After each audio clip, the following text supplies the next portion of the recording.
বন্ধুরা Redmi Note 13 Pro এবং Redmi Note 13 Pro Plus এই দুটি মোবাইল অফিসিয়ালি ইন্ডিয়াতে ও বাংলাদেশে লঞ্চ হয়নি, বাট চাইনাতে কিছুদিন আগেই লঞ্চ হয়ে গেছে। এই দুটি মোবাইল যখন ইন্ডিয়াতে এবং বাংলাদেশে লঞ্চ হবে তখন এই ফোনটি কি ফিচার্স নিয়ে আসবে আর কেমন প্রাইসের সাথে লঞ্চ হতে চলেছে সমস্তটাই এই ভিডিওটিতে জানিয়ে দেব। তাই ভিডিওটি ভালো লাগলে ভিডিওটিতে একটি লাইক ও চ্যানেলটিতে একটি সাবস্ক্রাইব করে দেবেন। প্রথমে মোবাইল দুটির লুক নিয়ে বলি। মোবাইলটির back panel marble and glossy finish দিয়ে তৈরি, আর ফ্রন্টে চিন ও ব্যাজেলস খুবই কম থাকায় মোবাইল দুটি দুদিক থেকেই দেখতে খুবই প্রিমিয়াম লাগে। ফোন দুটির স্পেসিফিকেশন দুর্দান্ত লেভেলের দেখতে পেয়ে যাবেন। Redmi Note 13 Pro Plus এবং Redmi Note 13 Proতে 6.67 ইঞ্চিস 1.5K রেজুলেশনের full HD plus AMOLED display দেওয়া হয়েছে, যেটি 120 হার্টজ রিফ্রেশ রেট এবং 1800 নিটস পিক ব্রাইটনেস সাপোর্ট করে। প্রোটেকশনের জন্য এতে কর্নিং গরিলা গ্লাস ভিক্টাসের প্রোটেকশন দেওয়া হয়েছে। সিকিউরিটির জন্য দুটি হ্যান্ডসেটেই ইন ডিসপ্লে ফিঙ্গারপ্রিন্ট সেন্সর দেওয়া হয়েছে। প্রসেসরের কথা বললে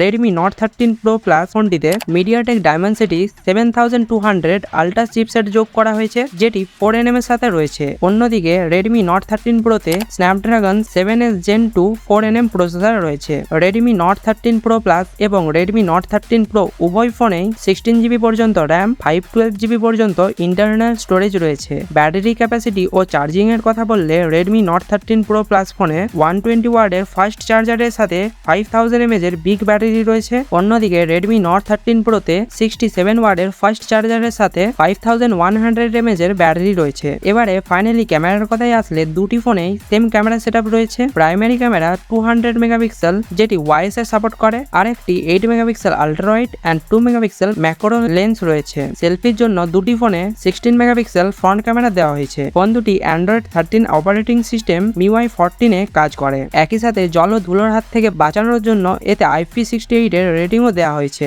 এবারে বলি মোবাইল দুটি বাংলাদেশ ও ইন্ডিয়ান প্রাইস কত হতে চলেছে। Redmi Note 13 Pro মোবাইলটির ইন্ডিয়ান প্রাইস 20 থেকে 25,000 টাকার মধ্যে হতে চলেছে, আর Redmi Note 13 Pro Plus মোবাইলটির প্রাইস 25 থেকে 30,000 টাকার মধ্যে হতে চলেছে। বাংলাদেশে Redmi Note 13 Pro মোবাইলটির প্রাইস 30 থেকে 35,000 টাকার মধ্যে হতে চলেছে, আর Redmi Note 13 Pro Plus মোবাইলটি 35 থেকে 40,000 টাকার মধ্যে হতে চলেছে। বন্ধুরা, এই প্রাইসগুলি এক্সপেক্ট করে বলা হচ্ছে, এরপর যখন অফিসিয়ালি লঞ্চ হবে তখন জানা যাবে। তো বন্ধুরা, ভিডিওটি ভালো লাগলে ভিডিওটিতে একটি লাইক ও চ্যানেলটিতে একটি সাবস্ক্রাইব করে দেবেন।